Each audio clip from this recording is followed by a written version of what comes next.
Our protocol provides important steps that ensure data quality, particularly the quality of EEG data, which is key to the success of a simultaneous EEG fMRI study but is rarely emphasized.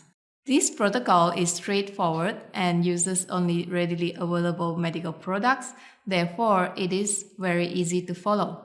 This protocol leads to better quality and readability of the EEG acquired simultaneously with fMRI, which is particularly useful for identifying subtle EEG changes in epilepsy studies. This protocol is also useful for identifying subtle EEG events in single trial ERPs of neurocognitive studies.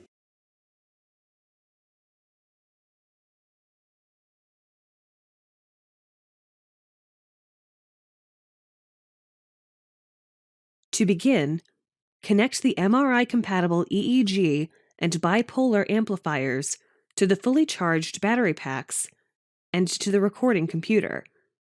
Ensure that the workspace of the recording software is set up correctly.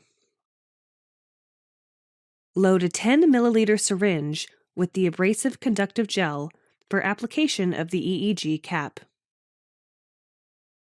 Measure the head circumference of the subject by wrapping a flexible, non-stretchable measuring tape around the head over the supraorbital ridges and the occiput. Select an appropriately sized cap that is 1 centimeter larger than the head circumference, and make sure that it is comfortable for the subject. After placing the cap at the approximate position over the subject's head, measure the lengths of the Inian-Nasian arc and mark the intersection.